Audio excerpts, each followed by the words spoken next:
Dia! Você está feliz com Jesus? Então diga glória a Deus.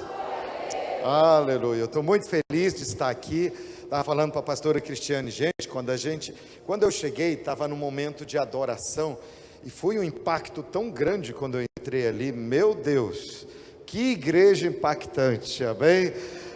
Para Jesus, que faz dessa igreja uma igreja impactante, dê uma forte salva de palmas.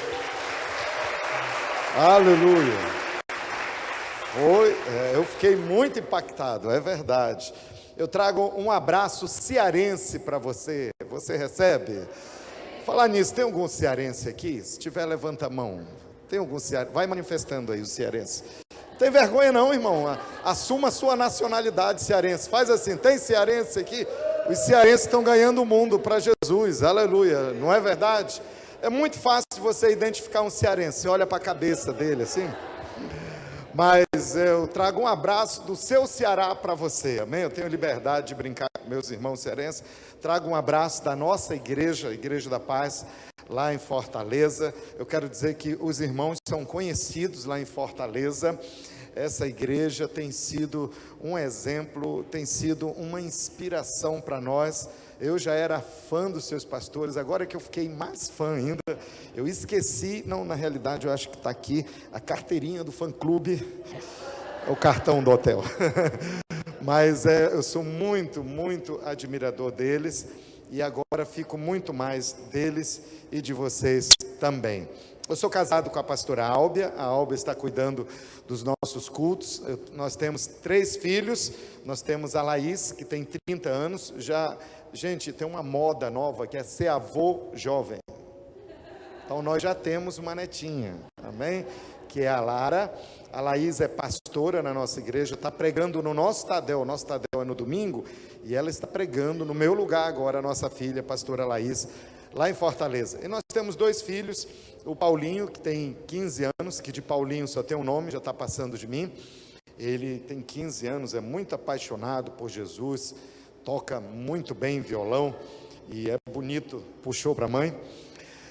E tem a Isabelle, que tem 18 anos de idade, tem um chamado missionário muito forte, é uma filha maravilhosa que Deus me deu. E eu estou muito contente, me sinto extremamente honrado de estar com vocês aqui. Ontem, quando nós chegamos, eram umas 10 horas, 9, 10 horas, né? 10 horas, e quando foram me levar no hotel, que eu saí do carro, gente, que frio maravilhoso, meu Deus, ai, que coisa gostosa, né? Vocês são privilegiados aqui em Garanhuns, aleluia. E eu tive uma visão de Deus com suas mãos.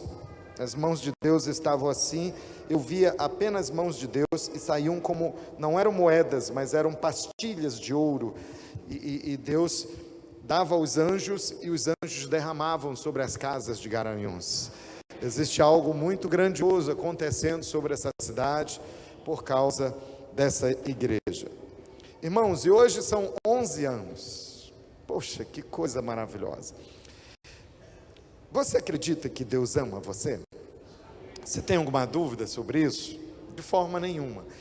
Mas como é que Deus demonstra o seu amor conosco? Lá em Romanos, o apóstolo Paulo diz que, sendo ainda nós maus e ingratos para com Deus, sendo nós ainda pecadores, Deus nos deu seu Filho amado como prova de amor. Jesus é a maior prova de amor de Deus. Existem várias formas que Deus nos mostra o quanto Ele nos ama. E eu gostaria de ressaltar uma forma que Deus usa para mostrar que Ele nos ama tanto, tanto, tanto. É através da nossa liderança. E eu gostaria de dizer para você que Deus ama muito você, pelos pastores que Ele tem dado para vocês. Eu queria pedir a Deus mais uma forte salva de palmas pelos pastores de vocês. Apaixonados por Jesus, por pessoas. Como o Brasil precisa de gente íntegra, apaixonada por Deus, e eles têm dedicado a vida deles para servir ao Senhor e lavar os pés dos irmãos. Isso é muito, muito lindo. Eu estava olhando aqui agora há pouco, e eu estava percebendo algumas coisas que nasceram em 5 de agosto. Você sabia que o Marechal Deodoro da Fonseca nasceu em 5 de agosto? É uma personalidade, né? Você lembra na escola, falaram sobre ele para você, não é verdade? Ele nasceu em 5 de agosto. Oswaldo Cruz, ele que criou a vacina da febre amarela, não foi? O famoso infectologista, médico, ele nasceu em 5 de agosto. Ele criou tantas vacinas, impressionante. Esse é o médico brasileiro mais respeitado no mundo. É esse homem, é um médico. Também nasceu em 5 de agosto o Neil Armstrong, que é o astronauta dos Estados Unidos. O primeiro homem a pisar na Lua nasceu em 5 de agosto. Você já pensou nisso? Que coisa interessante, não é? Muita gente nasceu em 5 de agosto. Carmen Miranda, atriz, aquela cantora que andava com cesto de frutas na cabeça, né? Os mais vividos e experientes lembram dela, os jovens têm que ir na internet para pesquisar. Ela nasceu em 5 de agosto, uma personalidade, uma das maiores estrelas de Hollywood de todos os tempos, Marilyn Monroe, nasceu em 5 de agosto. Muita gente famosa, muita gente que marcou época na existência humana, nasceu em 5 de agosto. Mas eu creio que a mais importante, deixa eu dizer uma coisa, hoje é o aniversário do meu pai. Meu pai nasceu em 5 de agosto. Hoje cedo eu estava passando uma mensagem para ele, só tem gente top nascendo em 5 de agosto. E esta igreja nasceu em 5 de agosto, às 5 da tarde, com 5 pessoas. Meu Deus, Deus está nesse negócio. Deixa eu te dizer, talvez uma das coisas, claro, meu pai também, eu acho que meu pai e esta igreja são as coisas mais nobres que nasceram nesse planeta em 5 de agosto. A Deus dê uma forte salva de palmas. Aleluia.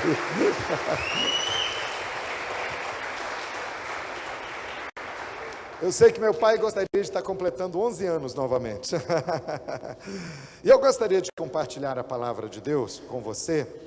Eu gostaria de falar sobre a importância desta igreja.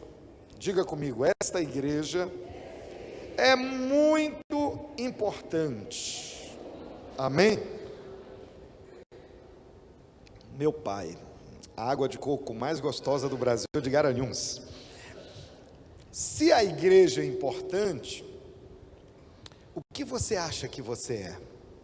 Arruma assim o seu colarinho, arruma a sua blusa, por favor, irmão. Uma igreja só é importante, primeiro, porque o Senhor da igreja é o mais importante, mas porque ela é feita de pessoas importantes. A igreja não é esse prédio. A igreja é você. Por isso que essa igreja é tão importante. E eu vou dizer algo para você. Essa igreja é muito importante para Garanhuns. Essa igreja, ela é muito importante para o Pernambuco. Essa igreja é muito importante para o Brasil. Eu liberei uma palavra profética hoje e ela vai se cumprir. Pessoas virão de outras nações para este lugar. Você me manda a foto do chinês quando ele chegar aqui, por favor. Essa promessa é de Deus, não fui eu que falou, eu senti que foi o Espírito Santo. Essa igreja, ela é importante para as nações. Essa igreja é importante para as famílias. Eu gostaria de falar sobre isso. Essa igreja é muito importante, e porque ela é tão importante, Deus deu autoridade para a igreja. E eu gostaria de falar primeiramente sobre a autoridade de Deus através desta igreja. Deus concedeu autoridade para a igreja. Diga comigo, esta igreja tem autoridade delegada por Deus. Irmãos, Deus manifesta a autoridade dele através dessa igreja. É muito lindo. É muito lindo. Jesus disse algo sobre a igreja.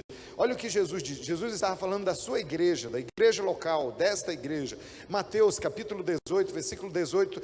Você pode ler comigo? Vamos lá, 1, 2, 3. Em verdade vos digo que tudo o que ligardes na terra terá sido ligado nos céus, e tudo o que desligardes na terra terá sido desligado no céu. Deus está falando da autoridade da igreja. A igreja liga aqui na terra, está ligado no céu. Deus está falando do poder da oração, e a oração da igreja, dos filhos de Deus que fazem parte da igreja. Então, o que você ligar aqui na terra, Deus já declara: você ligou, antes de você ligar, já está ligado no céu. Antes de você desliga, já foi desligado no céu. A Bíblia não fala que vai ser desligado, já foi desligado. A Bíblia não fala já foi ligado. A Bíblia não diz vai ser ligado. A Bíblia diz já foi ligado.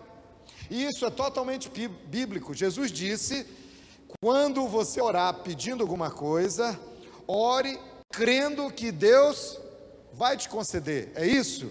Não. É que Deus já te concedeu. É assim que Deus diz, é assim que é a nossa fé. A fé é a certeza de fatos que você não consegue ver. Então, você ora crendo que Deus já te deu. Alguém pode dizer, isso é loucura. A fé é louca. A fé é louca, por isso que você é louco por Jesus. Amém? Não fica ofendido quando falar esses crentes são um bando de doidos. É verdade, somos loucos por Jesus. Olha, para os olhos humanos é loucura, mas a Bíblia diz que Deus usa essa loucura para salvar o mundo. Aleluia. Então, irmãos, isso é autoridade, é poder da igreja, é impressionante. E essa autoridade, irmão, ela tem que trazer muito, primeira coisa, tem que trazer muito temor para a nossa vida.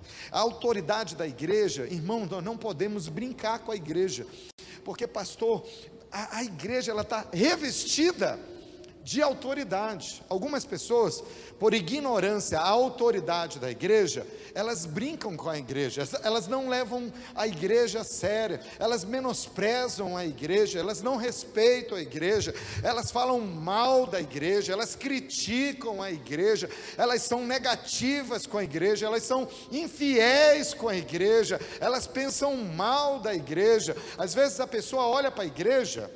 Eu vi a história de um irmão que ele chegou com o líder e falou: olha, tem muita coisa para melhorar aqui na igreja. Se a igreja não melhorar até o final do ano, eu vou trocar de igreja. O que é que essa pessoa acha? Que a igreja é uma prestadora de serviço. Deixa eu falar uma coisa para você hoje de manhã. A igreja é a menina dos olhos de Deus. A igreja não é uma prestadora de serviço. A igreja não é uma empresa de telefonia que você paga uma mensalidade e aí você tem que ter um serviço de volta. Tem gente porque tem o privilégio de devolver o dízimo do Senhor, de trazer uma oferta ao Senhor, acha que isso é uma mentalidade, a igreja é uma mensalidade, e a igreja tem que me servir. Ah não, a igreja tem que me prestar serviços.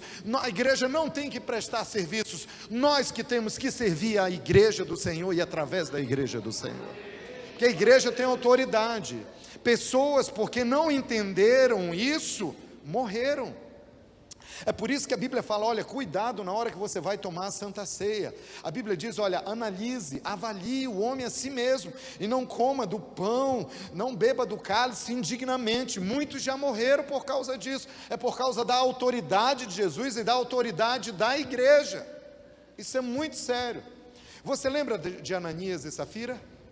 Você lembra do que aconteceu com eles? Aquele casal? A Bíblia fala sobre eles.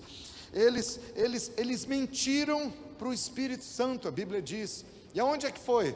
Foi no contexto de igreja. Eles viram, Barnabé trouxe uma oferta ao Senhor, ele tinha uma propriedade lá na ilha, e deu aquela oferta.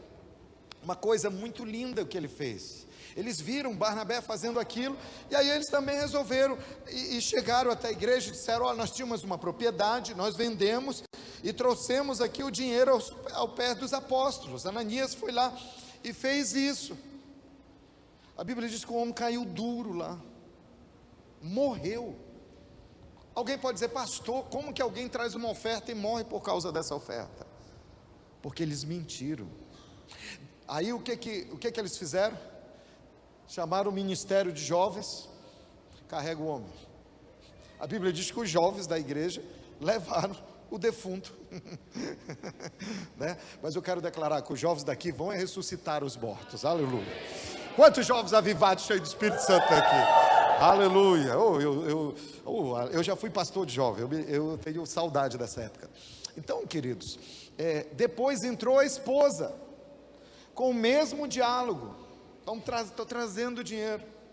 O apóstolo disse: olha, teu marido acabou de sair carregado pelos jovens daqui, porque vocês mentiram ao Espírito Santo. Leva ela também. A Bíblia diz que isso trouxe um temor tão grande. Por quê? Porque eles mentiram à igreja do Senhor. Eles venderam uma propriedade e falaram: está aqui todo o dinheiro. Eles estavam mentindo. Eles ficaram com uma parte. Não é errado você vender uma propriedade, ficar com uma parte do dinheiro, ficar com a metade, não sei com quanto, e dar outra parte. O erro não é esse. O erro é mentir e dizer que está trazendo todo o dinheiro. Eles tentaram enganar a igreja do Senhor. Eles vestiram uma capa de piedade, mas que era uma mentira. Eles tentaram ser algo que não eram, e morreram por causa disso, porque eles foram contra a autoridade da igreja. Então, irmãos, isso tem que trazer muito temor sobre o que eu falo da minha igreja. Quais são os comentários que eu faço da minha igreja? Quais são, como é que eu falo as coisas? Isso não quer dizer que você não pode falar as coisas, mas que existe uma maneira respeitosa de se falar as coisas, né? O que eu falo da minha liderança? Isso me traz muito temor. Se você já errou, se você já pecou nisso, se arrependa, peça perdão. Deus tem um novo começo para você.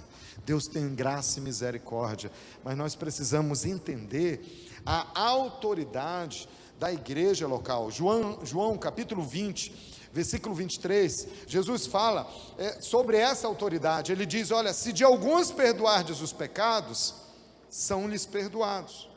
Se lhes retiverdes, são retidos. Jesus está dizendo: se você declarar perdão de pecados, haverá perdão de pecado. Se você reter, será retido. E o que nós fizemos, esse tempo de oração aqui, durante a adoração, é totalmente bíblico. Nós estávamos falando sobre isso aqui. A igreja não é para amaldiçoar, a igreja é para abençoar. Tem crente que sai amaldiçoando tudo por aí, né? Eu vi a história de um crente, que ele passou na frente de uma boate, e ele falou: que vergonha esse lugar, é só imoralidade, que aconteça uma desgraça e acabe com esse lugar. Gente, teve uma briga lá dentro, mataram pessoas, e o lugar fechou. Realmente, o lugar fechou, mas as vidas não foram salvas. Nós temos que declarar a salvação. O lugar vai fechar, vai abrir até uma igreja no lugar, mas vai haver salvação. Tem que haver salvação. O pastor Paulo Jeff e a pastora Rebeca já tiveram aqui, né? Eu não sei se os irmãos lembram bem deles, mas é uma história que eu ouvi deles há muito tempo. Eles lideravam uma célula num bairro lá em Santarém. A história é mais ou menos assim. Eu já contei tanto essa história que eu acho que eu já inventei algumas coisas na história, mas a história é mais ou menos assim. Eles tinham uma célula e essa célula não estava crescendo. Eu não sei se isso já aconteceu com você como líder de célula. A célula não crescia, era sempre aqueles gatos pingados. E aí eles sentiram no coração de fazer uma campanha de oração, para que houvesse salvação e aumentasse o número de pessoas nas células, que eles ganhassem pessoas, convidassem pessoas para a célula. Então eles combinaram o seguinte: nós vamos orar de manhã bem cedo, porque todo mundo trabalha, então todo mundo vem aqui para a célula, e aí a gente vai fazer nós vamos orar aqui ao redor do nosso quarteirão, da nossa quadra. E eles saíram, todos os irmãos, de manhã cedo, tipo, dia amanhecendo eles estavam lá, e depois tomava café, eu acho, e ia para o trabalho. E eles saíram orando, mas só que eles foram sábios. Eles não ficaram: sai demônio! Não foi assim. Quem está dormindo acorda, né? Não foi assim. Eles foram discretos, porque tem crente que gosta de orar assim, né? Eu não acho errado, mas era tipo 5:30 da manhã, para não acordar os vizinhos. Eles disseram: nós vamos ser bem suaves, né? Para não acordar os vizinhos. Então eles saíam orando, baixinho, mas saíam orando, porque não está na altura da sua voz, está na autoridade que Jesus te concedeu, no seu nome. E eles saíram orando. E como eles oravam? Senhor, aqui eles conheciam algumas pessoas e saíram orando: Senhor, traz salvação nessa casa. Deus, traz emprego para essa família. Deus, traz restauração para esse casamento. Ó Deus, traz salvação para esses filhos. Ó Espírito Santo, age nessa casa, age nessa, ó Deus, alcança esses corações. Nós abençoamos a vida dessas pessoas, nós declaramos bênção, nós declaramos perdão de pecados, perdão de pecados, perdão de pecados. E eles oraram bastante. Fizeram isso por vários dias. Chegou o dia da reunião da célula. E irmãos, quando chegou a hora da reunião da célula, sabe o que aconteceu? Nada. Os mesmos gatos pingados lá. Mas eles eram perseverantes. Eles foram perseverantes. E aí eles ficaram orando e adorando e fazendo a reunião da célula. De repente, ouviram alguém batendo palmas. Alguém lá no portão, e foram ver, era uma senhora. Ela disse: escuta, isso aqui é uma reunião, é? Eles disseram: sim. E vocês cantam, é para Deus? É para Deus. E vocês fazem orações? Sim, fazemos orações. E vocês estudam a Bíblia aqui? Eles disseram: sim, nós estudamos. E a pessoa disse: e eu posso participar? Aí eles olharam: claro que pode. A pessoa entrou, e que eu saiba, que eu lembro da história, a pessoa entregou a vida a Jesus no final. E depois essa célula começou a chegar. Eles nem foram convidar, as pessoas começaram a chegar à célula. Por quê? Porque eles saíram usando a autoridade da igreja. A célula é a igreja na casa, no lar. Eles saíram orando, declarando perdão de pecados. Diga para o seu irmão: existe uma autoridade no nome de Jesus. Use essa autoridade para declarar salvação. Amém, irmãos? Isso é muito poderoso. Então para de ficar triste. Minha célula não cresce, ninguém vai na minha célula, ninguém me elogia, a culpa é do meu líder que não motiva.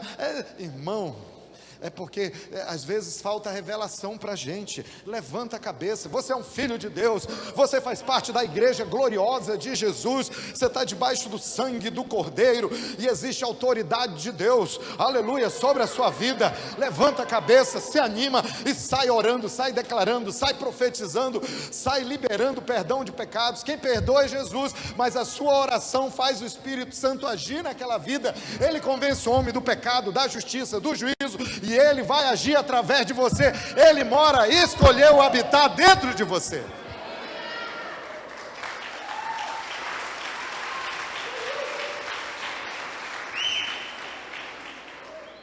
Segunda coisa que eu quero destacar é que essa igreja, irmão, primeiro, essa igreja é importante para Garanhuns e para Pernambuco, porque ela exprime, ela revela a autoridade de Deus. Ela tem autoridade.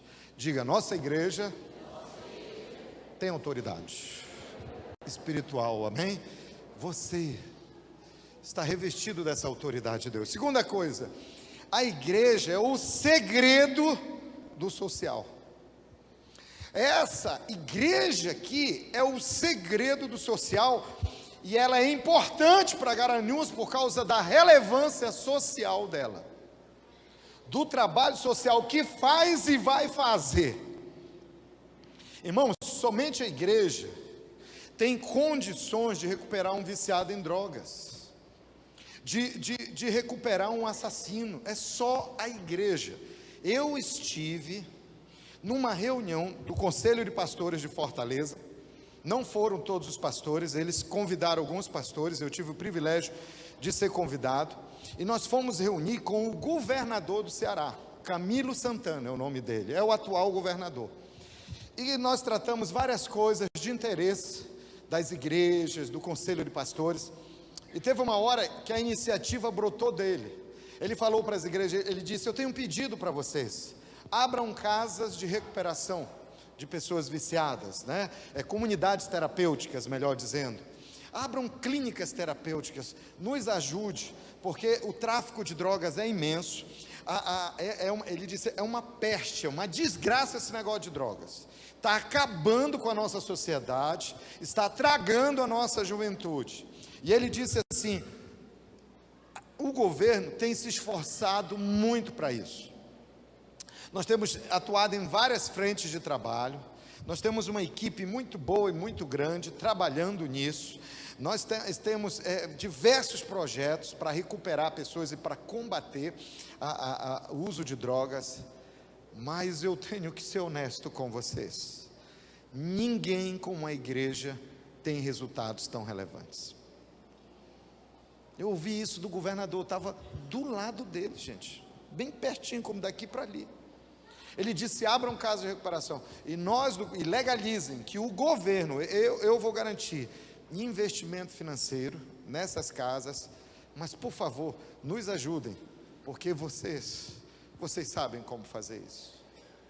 Ele estava reconhecendo. O que é isso? O que ele estava dizendo? A igreja é o segredo do social. Por isso, irmãos, eu quero assim encorajar você: se envolva na vida da sua igreja local. Quando você vê que tem algo na área social para fazer, seja o primeiro a dizer: eu me inscrevo nesse negócio, eu quero participar, eu quero ofertar. Eu creio que nesses últimos dias Deus está levantando ofertantes extravagantes. Porque é o seguinte: tem 3 níveis de doadores na igreja. Tem um dizimista, tem um ofertante e tem um ofertante extravagante. O dizimista, ele é fiel no dízimo. O ofertante, ele oferta, ele é generoso. Hoje mesmo eu vi a generosidade dos irmãos, ele gosta de ofertar. Mas tem o extravagante, que dá ofertas extraordinárias. Gente que surpreende com as suas ofertas. Lá em Fortaleza nós temos um irmão assim. Um dia desse ele chegou e doou um carro. Outro dia ele chegou e disse: pastor, eu senti no meu coração, ele já doou uns 2 carros lá, eu senti no meu coração, eu tenho uma moto lá na nossa escola, ele é dono de uma escola. Ele disse: pastor, eu senti Deus falando comigo que era para doar essa moto para a igreja, sabe?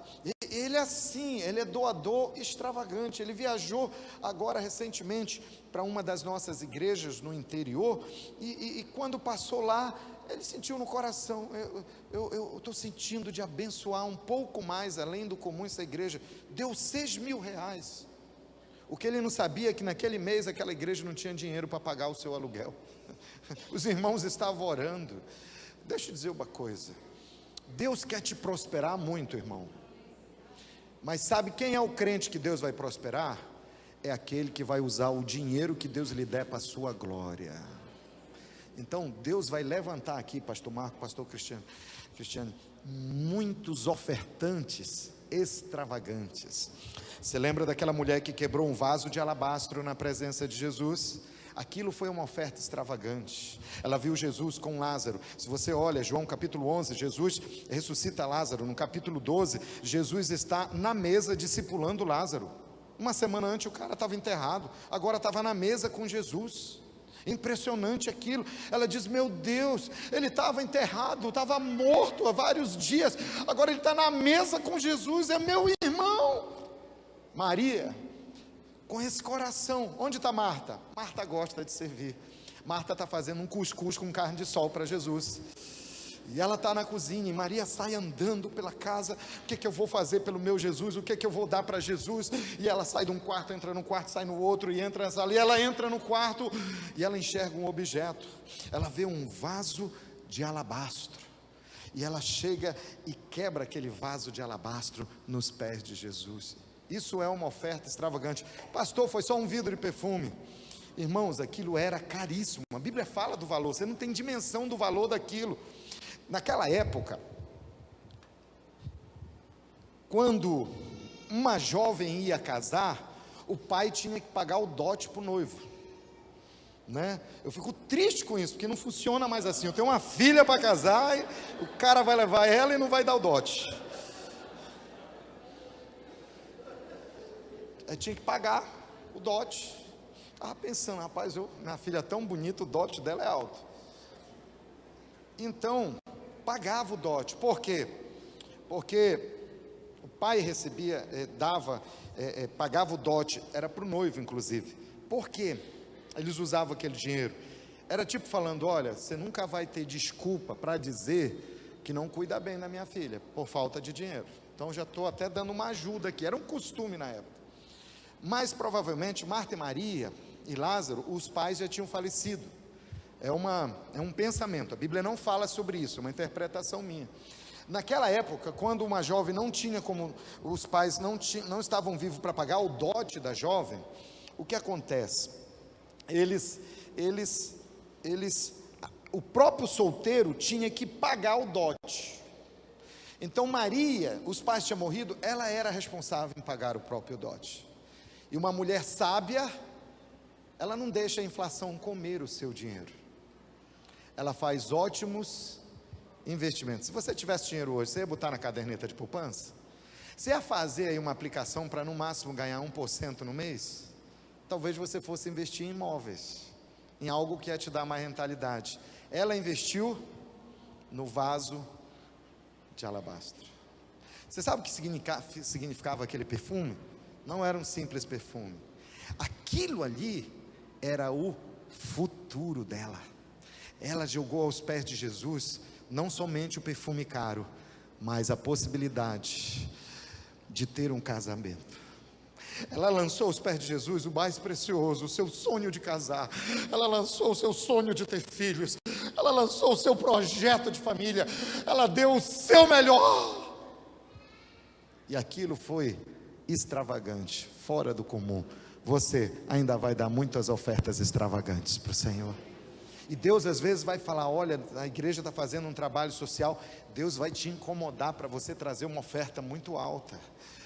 E por duas coisas. Uma, porque Deus quer usar a igreja relevante na área social. Segundo, porque Deus quer abençoar a sua vida também, em nome de Jesus. Olha esse texto aqui em Atos capítulo 4, versículo 32, a Bíblia diz que da multidão dos que creram, um era o coração e a alma, ninguém considerava exclusivamente sua, nenhuma das coisas que possuía, tudo porém lhes era comum, com grande poder os apóstolos davam testemunho da ressurreição do Senhor Jesus, e em todos eles havia abundante graça. Diga comigo, abundante graça. Versículo 34 diz que nenhum necessitado havia entre eles. Nenhum necessitado, porquanto os que possuíam terras ou casas, vendendo-as, traziam os valores correspondentes e depositavam aos pés dos apóstolos. Então se distribuía a qualquer um à medida que alguém tinha necessidade. O que é isso? Isso é uma igreja que é poderosa no social, uma igreja que é relevante no social. Isso é muito, muito poderoso. Nós tivemos uma experiência muito forte quando eu era pastor na nossa igreja lá em Santarém. Eu era um pastor auxiliar lá, e aí eu me lembro que a gente tinha um trabalho social muito forte, ainda tem até hoje. Mas um irmão da nossa igreja era um dos irmãos mais ricos que a igreja tinha. E aí ele estava saindo, a casa dele, irmão, era tão linda que até a janela era no controle remoto. É verdade. Pim, a janela. Era uma coisa fenomenal. Era um dos homens mais ricos da cidade. E ele está saindo no carrão dele, da garagem do carro. A garagem abre, elétrica. E quando ele está saindo naquele carrão lindo, um homem mal vestido, com a roupa meia suja, com um cheiro não bom, ele avança em cima do carro. O irmão ficou até um pouco assustado. Será que é um assalto, um sequestro? E ele baixa o vidro. O homem fala: me desculpe, mas eu preciso de ajuda. E ele ficou assustado, disse: o que foi? Ele disse: minha família está passando necessidade, nós não temos o que comer em casa. Se eu não me engano, não me lembro, já faz muito tempo a história, parece que tinha até alguém doente. O irmão disse: olha, nós queremos te ajudar. Aí o irmão falou: a nossa igreja tem um trabalho, foi um teste, eu acho que aquele irmão estava testando. Se vamos ver esse trabalho, porque esse irmão ofertava muito, abençoava muito a igreja. Eu acho que ele estava tentando talvez até testar, será que a igreja realmente faz um trabalho social relevante? E o prédio da área social era perto da casa dele. Ele ensinou, olha ali, dobrando ali, tem um prédio onde funciona a nossa escola também, e ali tem a assistência social da igreja, vai lá e eles vão te ajudar. Ensinou direitinho para o homem, e não deu nada para o homem, e foi embora. Passaram-se vários dias, o irmão abre o portão, e passou um bom tempo, ele está saindo de casa, no carrão dele, de repente, um homem pula em cima do carro de novo, para, ele se assusta, e depois ele olha direito, aí o homem diz, o senhor não está lembrando de mim?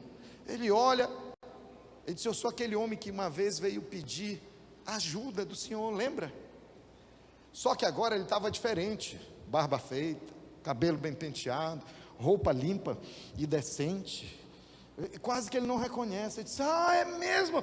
Ele disse, e o senhor está precisando de mais alguma coisa? Porque ele havia falado para ele, disse, olha, se eles não te ajudarem, você volta aqui comigo e me fala. Ele disse, eles não te ajudaram? Ele disse, você está precisando de alguma coisa? Ele disse, não, eu vim aqui só para agradecer o senhor pelo conselho que o senhor me deu, de procurar assistência ao auxílio social da igreja. Eles te ajudaram? Você foi lá? E disse, eu fui, mas eles não somente me deram uma cesta de alimentos, eles fizeram uma visita na minha casa, para conhecer minha família, e aí viram quem estava doente, viram medicação, tratamento médico, mas eles não somente deram uma cesta de alimentos, eles não somente levaram medicação e cuidaram dos enfermos, eles também pregaram para a nossa família. Eu e a minha família, todo dia, nós entregamos a nossa vida a Jesus.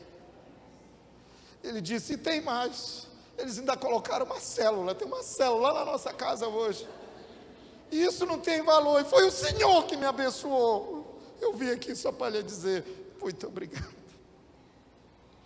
Na outra semana, o irmão chegou, se eu não me engano, foi com 100 cestas básicas para doar para a área social, porque ele disse, a minha igreja é relevante, eu tenho que ser extravagante nas minhas ofertas por causa disso. Eu creio, tive o privilégio de ir com a minha liderança numa viagem na Nigéria, e aí o pastor da igreja estava compartilhando conosco, nós descobrimos uma situação, que um tempo atrás, o presidente da Nigéria ligou para o pastor da igreja, uma das maiores igrejas da Nigéria, do pastor Enoque Adeboye, e ele ligou e disse, pastor Enoque, nós estamos com algumas dificuldades na área social, no governo, será que a sua igreja não poderia dar uma ajuda? E o pastor Enoque disse, tudo bem querido, nós vamos doar $1 milhão para ajudar aí o governo a cuidar dos pobres. Eu creio, e o prefeito vai vir buscar ajuda aqui na igreja ainda, eu creio, nos ajude a cuidar dos mendigos de rua, você pode nos ajudar dando palestra nas escolas, vocês podem nos ajudar dando palestra para os casais para diminuir o índice de divórcio, vocês podem dar cursos para diminuir o índice de desemprego, vocês podem ajudar, vocês podem orar, ir nos hospitais orando pelos enfermos, curando os doentes, porque nós estamos gastando muito com isso. Esta igreja é o segredo do social, e começa com você.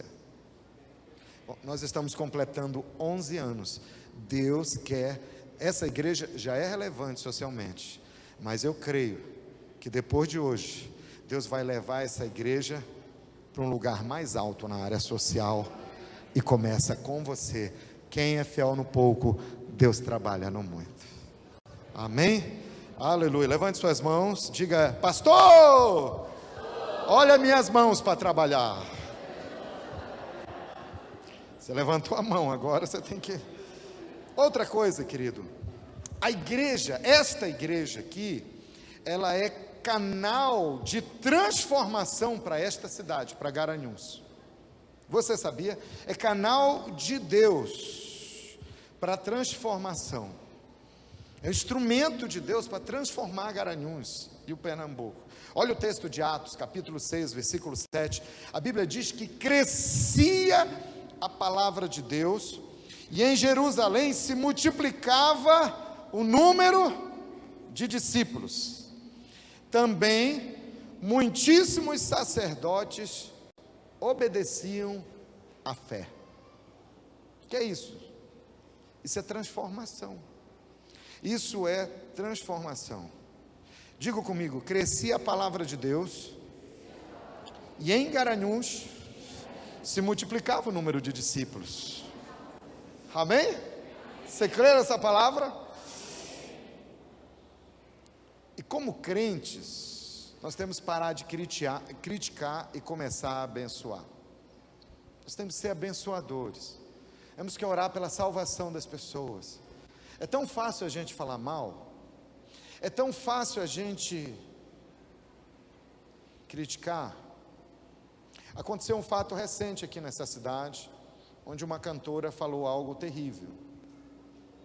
Qual é a nossa primeira atitude? É repudiar, é criticar. Eu encontro o irmão, eu falo mal, encontro o irmão, eu falo mal.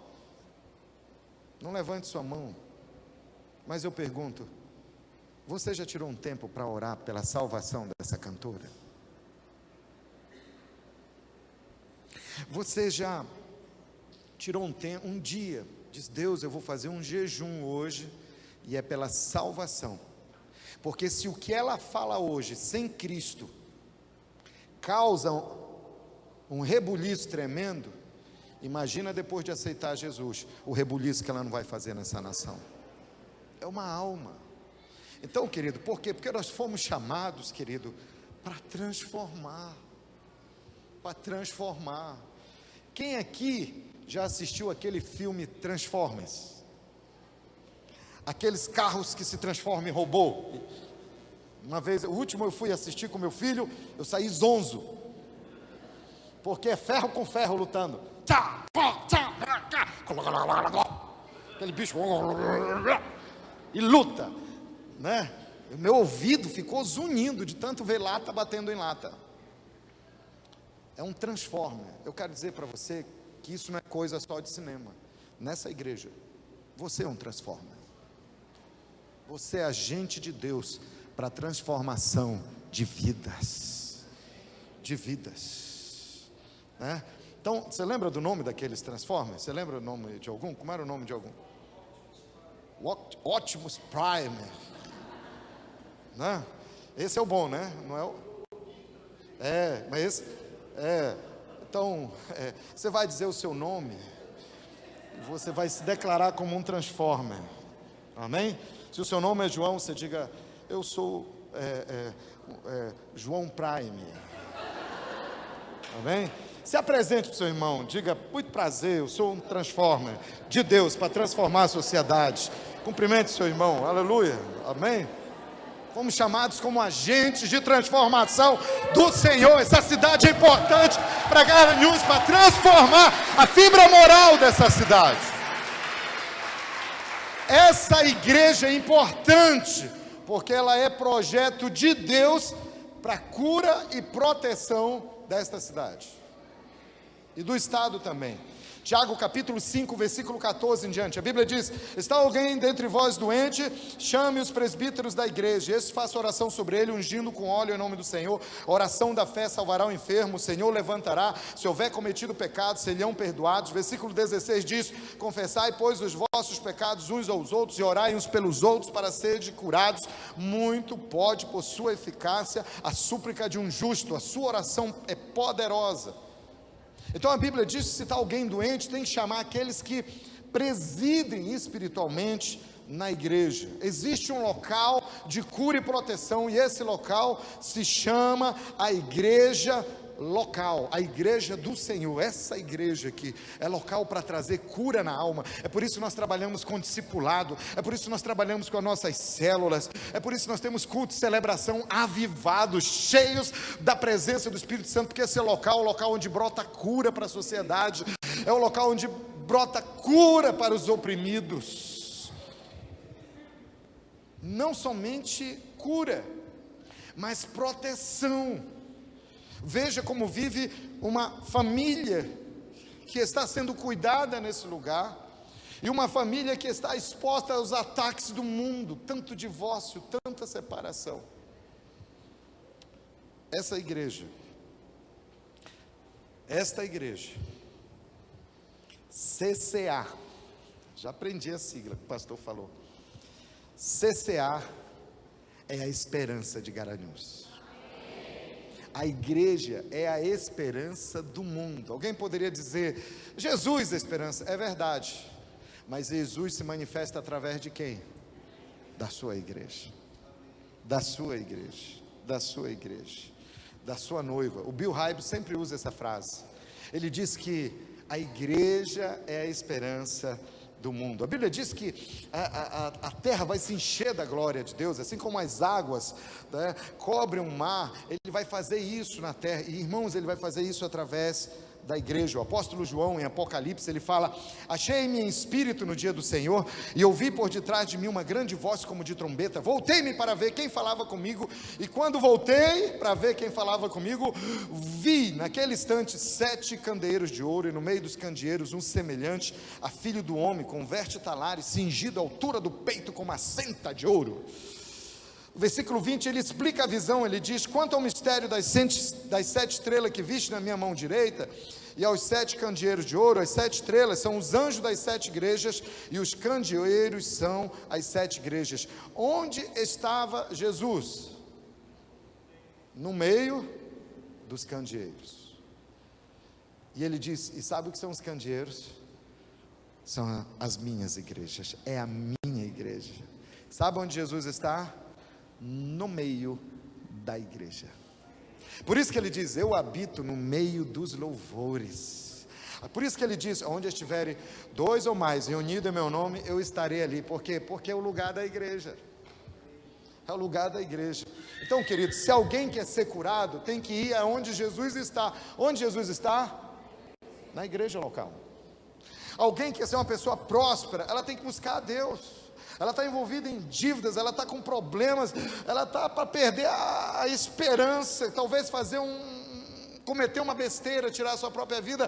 Onde ela vai encontrar refrigério para a sua alma? Em Jesus. Ele disse: vinde a mim, todos vós que estáis cansados, sobrecarregados, eu vou aliviar você, disse Jesus. Aonde está Jesus? É na igreja. Você quer ter uma família abençoada, você tem que estar onde Jesus está. Você quer ser curado fisicamente, você tem que estar onde Jesus está. E Jesus está aqui, nesse lugar. Você quer ter intimidade com Ele? Você quer estar no centro da vontade de Deus? Você tem que estar no centro da sua igreja local. A igreja local é que transforma a fibra moral da sociedade. E existem promessas sobre o Brasil, profecias sobre o Brasil, e Deus vai cumprir isso através da sua igreja. Por último, eu quero encerrar falando que nós temos que ser aliançados com a nossa igreja local. Eu pergunto: você é aliançado com a sua igreja local? Jesus disse: as portas do inferno, elas não prevalecerão contra a igreja. Isso é tão poderoso, irmãos. Você é aliançado com a sua igreja local. Hebreus 10, 25 diz que nós não devemos deixar de congregar, como é costume de alguns. Alguns não acreditam. Eu já vi tanta gente falando: eu entro no meu quarto e eu oro, eu tenho um relacionamento com Deus em casa, não preciso estar numa igreja. Mas ele diz: olha, façamos admoestações, vamos alertar, tanto mais quanto vedes que o dia se aproxima. Irmãos, se naquela época era importante, imagina hoje, quando está mais próximo. Então, querido, temos que ter uma aliança com a nossa igreja. E nesses 11 anos, eu creio que é tempo da gente renovar essa aliança. Temos que ter uma aliança mesmo. Às vezes, é fácil falar, mas eu creio que você leva muito a sério o seu comprometimento com a sua igreja, né? E seu pastor não precisou, ele não falou para mim: pastor, fala isso para os irmãos. Ele nem sabia o que eu ia pregar. E eu orei, o Espírito Santo pediu para mim falar isso com você hoje, tudo que eu estou falando hoje de manhã. Então, querido, às vezes é fácil a gente falar, mas é a prática que mostra o nosso coração. Todos nós precisamos estar inseridos na família de Deus, do corpo de Cristo. Aí a Bíblia fala que aí sim nós estaremos protegidos de todo ataque do inimigo. Alguns cristãos às vezes não entendem isso, e eles deixam de congregar por besteira, por causa de outras programações, e ele deixa de congregar porque ficou chateado. Não, porque eu vendi para tal irmão, o irmão não me pagou, não vou mais na igreja. Espera aí, quem está te devendo? É o irmão ou é Jesus Cristo? Ah, porque um irmão lá da igreja me distratou, porque o meu filho beliscou, arrancou a pele do filho dele na classe de criança. Na saída do culto, ele veio chamar minha atenção, dizendo que eu tenho que educar melhor meu filho. Não volto mais naquela igreja, vou ficar assistindo Faustão em casa. Isso é falta de revelação. Irmão, igreja é família. Família. Vem cá, meu irmão. Vem cá. Você vai ser meu filho agora. Tem uma varinha aí, estou brincando. Vem cá. Como é seu nome, meu precioso? Josivaldo. Rosivaldo. Então, vamos supor que o Rose é meu filho. Rapaz, está bem maior que eu. Meu pai. Então, ele é meu filho. E eu tive que corrigir ele sobre algumas coisas. Mas como pai, eu corrigi algo. Eu corrigi e disciplinei ele, a varinha, por algo que ele realmente não tinha cometido. Não foi ele que quebrou aquele vaso, né? Ele estava jogando bola, eu já tinha falado, não joga bola aqui que você vai quebrar esse vaso, que eu ganhei de presente de aniversário, de casamento, sua mãe gosta. Esse negócio veio, olha, esse negócio trouxeram lá de Israel, filho. A minha sogra enrolou isso em tanto jornal, botou na mala, olha, e ela trouxe abraçado no avião com ela, meu filho, e ele insistindo, jogando bola, quebraram o vaso. Eu saí de casa, e quando eu saí, ele estava jogando bola, eu digo, olha, pode quebrar esse vaso, não continua jogando bola, e saí. Quando eu voltei, quando eu entrei na sala, o vaso quebrado. Rose, você quebrou aí, ó. Depois eu descobri que não foi ele parou de jogar bola. Foi a secretária doméstica. Estava varrendo, o telefone dela tocou, estava dentro do bolso, e ela foi mexer, e bateu, quebrou o vaso. Ela chega, seu Sandro, me perdoe, eu sou ocupada.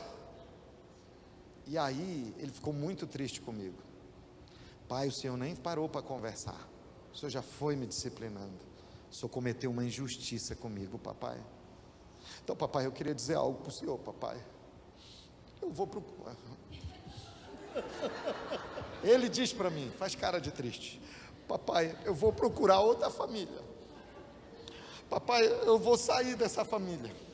Eu vou atrás de um novo pai e de uma nova mãe, bem melhor que você. Eu já estou com a minha mala aqui. Tchau, pai. Tchau. Meu filho, me perdoa. Tchau. Você foi injusto comigo. Você ia trocar de família se seu pai fosse injusto com você? Não. Seu pai ia lhe pedir perdão. Eu chego hoje, me perdoa. Eu fui justo com você, meu filho, eu te amo. Ai, vamos assistir o Star Wars à tarde. Eu vou comprar até pipoca para você. Eu vou me redimir, eu vou me humilhar, eu vou pedir perdão. E a gente restaura o relacionamento de família. Às vezes é irmão com irmão.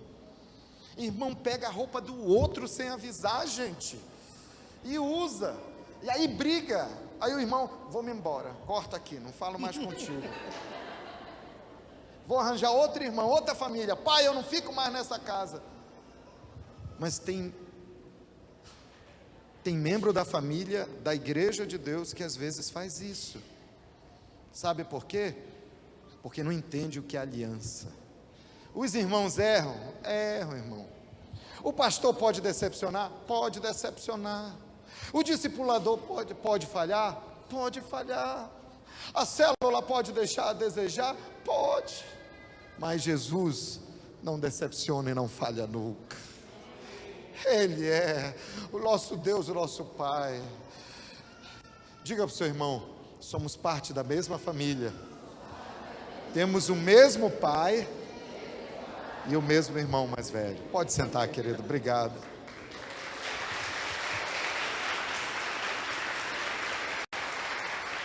Família, a gente conserta os relacionamentos e continua amando, amando, amando, amando. Igreja é família. Igreja não é uma opção descartável. Surgiu um problema, vou pedir ajuda da minha liderança. Eu vou resolver. E nós vamos perdoar, e nós vamos nos amar ainda mais. Vamos nos respeitar. Bola para frente, vamos ganhar. Mas eu não vou romper essa aliança. Amém? E eu quero orar com você. Se o nosso irmão do teclado puder vir aqui. E eu queria que a gente orasse em família hoje. Se a sua família estiver aqui, junta a sua família e abraça. Se sua família não estiver aqui, adota outra família. Porque ela é sua família. Somos a família de Deus. Eu não quero ver ninguém sozinho. Eu quero ver grupo de 3, de 4. Aleluia. Aleluia. Abraça assim, ó. Se tem um irmão sozinho aí, desgarrado, chama ele para ficar com você. Chama. Se tem alguém sozinho, tem que ficar num grupo. Todos os grupos tem que ter pelo menos 3 pessoas. Aí atrás, tem alguém sozinho? Chama aí. Aleluia. Nós vamos fazer uma oração agora. É uma oração. Eu sei que nós já passamos, foi muito do horário, né? Mas nós estamos comemorando 11 anos, né? Então, aleluia. Deixa eu dizer algo para você. Nós estamos aqui para celebrar 11 anos como família. Nós estamos hoje para agradecer a Deus por essa família que nos tomou, que nos salvou, que nos tirou do pecado e da condenação eterna. A família que ajuda você a criar seus filhos. A família que tem pais espirituais que oram por você, para Deus guardar você, proteger você de todo o mal. Uma família que zela pela sua integridade moral, sua integridade familiar, sua integridade financeira, sua integridade física. É a sua família. Deus usa a sua família. Cristianismo é relacionamento. E eu gostaria de orar hoje com você, a gente renovando essa aliança de família, de irmandade, de amor e carinho um com o outro. Se você tem uma indisposição com alguém, resolva, peça ajuda para resolver. Mas a Bíblia diz que o amor cobre multidão de pecados. E nós vamos renovar a nossa aliança com a nossa igreja local, com os nossos pais espirituais, dizendo: fazemos parte dessa família, sentimos alegria nessa família. Esses 11 anos é só o começo. O melhor de Deus está por vir. Está por vir. Daqui uns anos você vai olhar para a foto dessa igreja lotada, vários cultos, e você vai dizer: uau, como era tão pequeno. É porque Deus tem algo poderoso à nossa frente. E para a gente alcançar, precisamos viver aliançados com essa família. Você entende que você é importante nessa família? Você entende que essa igreja é importante? E que Deus te faz importante, te dá relevância por causa dela. Aleluia. Diga para o seu irmão que está nesse grupo, diga: eu te amo, meu irmão. Você é precioso para mim. Tenho um carinho por você. Você é uma pessoa especial. Diga para o seu irmão aí: sua vida tem valor. Você é valoroso, você é precioso. Você está debaixo do sangue de Jesus. Sua vida vale a pena. Deus tem coisas fenomenais para você. Você vai viver o melhor de Deus, o sobrenatural de Deus, conectado a esta casa. Diga a Deus: eu valorizo a minha família espiritual. E eu declaro: eu sou aliançado com essa família. Eu vou amar, eu vou orar, eu vou abençoar, eu vou perdoar. E também vou pedir perdão. Mas nós vamos viver o amor de Cristo como família em Garanhuns. Diga a Deus: eu declaro meu amor à minha igreja. Diga a Deus: eu te agradeço pela minha igreja, pelos meus pastores, pelos meus líderes de célula, meu discipulador, pelos obreiros, pelos líderes de ministérios, por todos aqueles que servem, pela vida dos meus irmãos, nesta família. Eu renovo a minha aliança com a minha igreja da paz, a minha igreja local. Diga: eu renovo a minha aliança com o Centro Cristão de Adoração, que também tem muita paz. Diga: eu renovo a minha aliança com a minha liderança. Levante seu irmão e diga: eis aqui as minhas mãos para servir ao meu Jesus, para servir a minha liderança. Diga: pastor Marcos, pastora Cristiane, olhe para minhas mãos. Diga: eis aqui as minhas mãos para servir a minha igreja. E eu creio que os melhores anos, o melhor tempo da nossa igreja começou agora. O melhor está por vir. Garanhuns, o estado de Pernambuco, o Brasil e as nações saberão de uma igreja apaixonada por Jesus. Uma igreja de onde vai fluir um grande avivamento que vai alcançar com salvação os amados do coração de Deus. Eu declaro: sou aliançado com essa família, em nome de Jesus. Amém, amém, amém, amém, amém.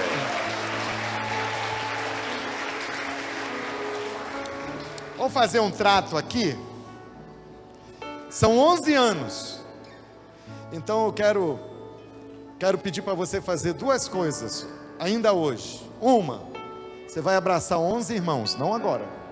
Você não vai para casa sem abraçar 11 irmãos. Amém? E depois você dá um abraço.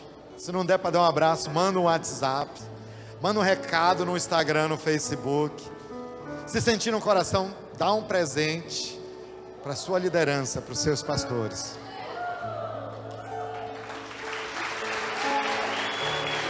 Amém? Gratidão à liderança e abraço 11 irmãos. Aleluia. Dê uma forte salva de palmas a Jesus. Aleluia. Vamos aplaudir bem forte o Senhor.